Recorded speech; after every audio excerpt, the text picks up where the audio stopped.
సూర్యాపేట జిల్లా వార్తలకు స్వాగతం. సూర్యాపేట జిల్లా కేంద్రంలో మీడియాతో మాట్లాడారు మాజీ మంత్రి సూర్యాపేట ఎమ్మెల్యే జగదీష్ రెడ్డి. కాంగ్రెస్ పార్టీపైన నిప్పులు చెరడం జరిగింది. కాళేశ్వరం ప్రాజెక్టుపైన పదే దుష్ప్రచారం చేస్తూ కాళేశ్వరం ప్రాజెక్టుని విఫల ప్రాజెక్టుగా చిత్రీకరించి బనకచెర్లకు లాభం చేకూర్చేలాగా, చంద్రబాబుకు లాభం చేకూర్చేలాగా, గోదావరి నీటిని ఆంధ్ర ప్రాంతాన్ని కట్టబెట్టేలాగా కాంగ్రెస్ పార్టీ ప్రభుత్వం ఒక ప్రణాళికబద్ధంగా కుట్ర చేస్తున్నట్టు కూడా జగదీష్ రెడ్డి తీవ్రంగా ఆగ్రహం వ్యక్తం చేశారు. ఎవరు అవునన్నా కాదన్నా తెలంగాణను సస్సామలం చేసింది కాళేశ్వరం ప్రాజెక్టు.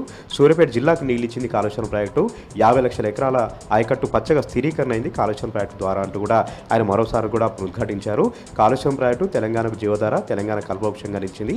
కేసీఆర్ గారి యొక్క కృషితోనే కాళేశ్వరం ప్రాజెక్టు పూర్తయింది. కాళేశ్వరం ప్రాజెక్టు నిర్మాణంతో తెలంగాణ వ్యవసాయ ముఖచిత్రం పూర్తిగా మార్చివేసిందంటూ కూడా జగదీష్ రెడ్డి సందర్భంగా తేల్చెప్పారు. యాదాద్రి భువనగిరి జిల్లా వార్తలకు స్వాగతం. యాదాద్రి భువనగిరి జిల్లాలో ప్రభుత్వ పాఠశాలలను చుట్టూ వస్తూ ఉన్నారు. ప్రభుత్వ పాఠశాలని ఆకస్మికంగా తనిఖీ చేస్తూ ఉన్నారు జిల్లా కలెక్టర్ ఏ హనుమంతరావు. ఈరోజు కూడా బీబీనగర్ మండలంలోని పలు ప్రభుత్వ పాఠశాలను ఆకస్మికంగా తనిఖీ చేశారు. వంటగదులను తనిఖీ చేశారు. అక్కడ ఉన్నటువంటి విద్యార్థులతో ముచ్చరించారు. నాణ్యమైనటువంటి విద్య, నాణ్యమైనటువంటి భోజనం అందేలాగా అక్కడ ఉన్నటువంటి సిబ్బంది అంతా కూడా కృషి చేయాలని కూడా అక్కడ ఆదేశాలు జారీ చేయడం జరిగింది. ఎక్కడ చిన్న లోపం జరిగినా, ఎక్కడ విద్యార్థులకు ఫుడ్ పాయిజన్ లాంటి ఘటన జరిగినా వెంటనే చర్యలు తీసుకుంటామంటూ కూడా అక్కడ ఉన్నటువంటి ఉపాధ్యాయులు హెచ్చరించారు.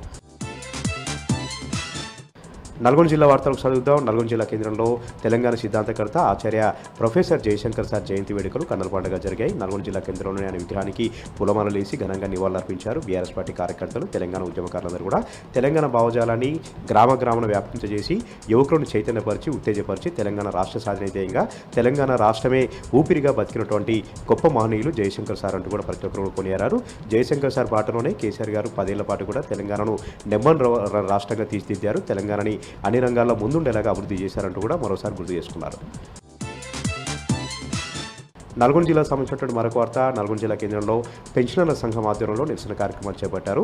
ఇప్పుడు వచ్చినటువంటి కాంగ్రెస్ పార్టీ ప్రభుత్వం పెన్షనర్లను పట్టించుకోవట్లేదు. పెండింగ్ ఉన్నటువంటి డిఏలను విడుదల చేయట్లేదు, హెల్త్ కార్డులు మంజూరు చేయట్లేదు.